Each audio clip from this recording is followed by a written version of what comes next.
नमस्कार मित्रांनो, पुरुषोत्तम मासातील पौर्णिमेला चुकूनही हे काम करू नका, नाहीतर आयुष्यभर पश्चाताप होईल. रहस्यमय सत्य घटना. मित्रांनो, ही कथा ऐकल्यानंतर आजही अनेक लोक पुरुषोत्तम मासातील पौर्णिमेच्या रात्री एक गोष्ट करण्यास घाबरतात. कारण काही वर्षापूर्वी महाराष्ट्रातील एका छोट्याशा गावात त्या रात्री अशी घटना घडली होती ज्याचं रहस्य आजपर्यंत कुणालाच समजलं नाही. त्या रात्री नेमकं मध्यरात्री 12:07 एका घराचा दरवाजा स्वतःहून उघडला आणि घरात उपस्थित सगळ्यांनी एकाच वेळी दाराबाहेर कोणीतरी उभं असल्याचं पाहिलं. पण मित्रांनो, सर्वात भयानक गोष्ट म्हणजे दाराबाहेर उभ्या त्या व्यक्तीचा चेहरा कुणालाच स्पष्ट दिसत नव्हता. आणि दुसऱ्या दिवशी सकाळी त्या घराच्या अंगणात एक अशी वस्तू सापडली जी पाहून गावातील वृद्ध पुजारी सुद्धा घाबरले. महाराष्ट्रातील नदी किनारी असलेलं शांत गाव, पण त्या गावात एक विचित्र नियम होता. पुरुषोत्तम मासातील पौर्णिमेच्या रात्री गावातील लोक रात्री 12 नंतर घराबाहेर पडत नव्हते.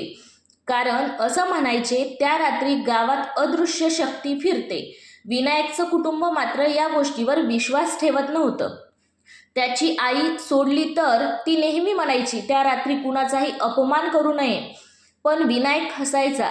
त्या दिवशी संध्याकाळी गावातील एक वृद्ध माणूस अचानक विनायकच्या आईला म्हणाला, आज रात्री तुमच्या घरात काहीतरी घडणार आहे. हे ऐकताच तिच्या हातातून पाण्याचा ग्लास पडला. रात्री 8 वाजले. सावित्री पूजा करत होती.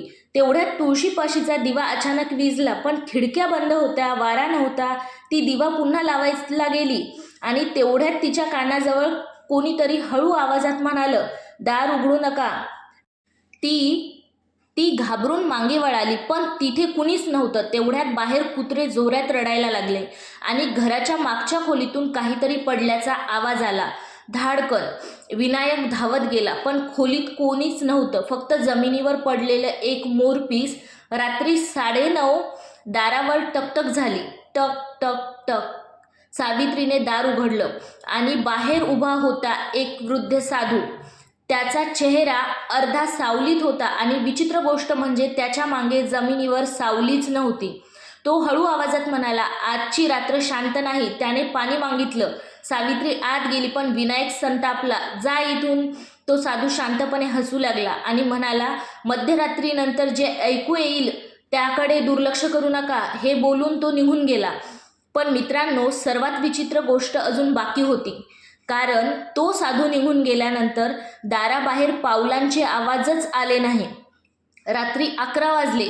घरातील घड्याळ बंद पडलं आणि काटा थेट 12वर जाऊन थांबला. त्याच क्षणी घरातील सगळे दिवे एकाच वेळी लुकलुक लागले. सावित्री घाबरली. तेवढ्यातच स्वयंपाकघरातून बासरीचा मंद आवाज येऊ लागला.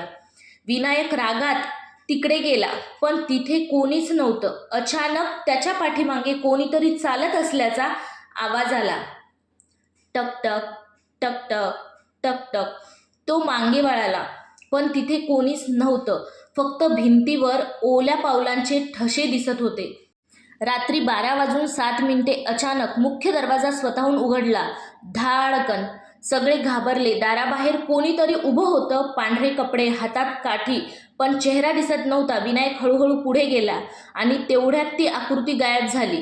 त्याच क्षणी घराच्या वरच्या बंद खोलीतून जोरात घंटा वाजू लागली. पण मित्रांनो, ती खोली अनेक वर्षापासून बंद होती. सगळे वर गेले. दार उघडलं आणि आत जे दिसलं ते पाहून सावित्री किंचाळली. कारण त्या खोलीत मध्यभागी एक दिवा स्वतःहून पेटलेला होता आणि त्या दिव्यासमोर तिचं मोरपीस पडलेलं होतं. त्या रात्री विनायकला झोप लागली, पण अचानक त्याला कोणीतरी बासरी वाजवत असल्याचा आवाज ऐकू आला. तो आवाज ऐकत ऐकत तो एका जुन्या मंदिरात पोहोचला. मंदिर पूर्ण रिकामं होतं, पण घंटा स्वतःहून वाजत होती. आणि अचानक मूर्तीच्या मागून तोच साधू बाहेर आला. तो म्हणाला, अहंकारामुळे माणूस देवाला ओळखू शकत नाही. मग अचानक मंदिरातील सगळे दिवे विझले आणि श्रीकृष्णाच्या मूर्तीच्या डोळ्यातून अश्रू वाहू लागले. विनायक भीतीने मागे सरकला. तेवढ्यात त्याच्या हातात कोणीतरी काहीतरी ठेवलं. तो खाली पाहू लागला आणि त्याच हातात होतं रक्ताने माखलेलं मोरपीस. तो जोरात किंचाळला आणि जागा झाला. पण मित्रांनो, जागा झाल्यानंतरही त्याच्या हातात खरंच ते मोरपीस होतं. सकाळ झाली, गावात बातमी पसरली. काल रात्री गावभर फिरणारा साधू पुन्हा कुणालाच दिसला नाही. गावातील वृद्ध पुजारी विनायकच्या घरी आले. त्यांनी मोरपीस पाहिलं आणि काही क्षण शांत राहिले. मग हळू आवाजात म्हणाले, तुम्हाला माहिती आहे का काल कोण आलं होतं? सगळे घाबरले. पुजारी म्हणाले, पुरुषोत्तम मासातील पौर्णिमेला कधी कधी देव स्वतःहून परीक्षा घ्यायला येतात. हे ऐकताच विनायकच्या अंगावर काटा आला. तो रडू लागला, कारण त्याला त्या साधूचे शब्द आठवत होते. आजची रात्र तुम्हाला आयुष्यभर लक्षात राहील. त्या दिवसानंतर विनायक पूर्ण बदलला. पण मित्रांनो, आजही त्या गावात असं म्हणतात, पुरुषोत्तम मासातील पौर्णिमेच्या रात्री जर अचानक घराबाहेर बासरीचा आवाज ऐकू आला तर दार उघडू नका, कारण दाराबाहेर कोण उभं असेल हे कुणालाच माहिती नसतं. जर तुम्ही हा व्हिडिओ शेवटपर्यंत पाहिला असेल तर कमेंटमध्ये नक्की लिहा जय श्रीकृष्ण. आणि अशाच रहस्यमय भक्तिमय कथा ऐकण्यासाठी चॅनलला सबस्क्राईब करा. चॅनलला सबस्क्राईब करायला विसरू नका आणि व्हिडिओला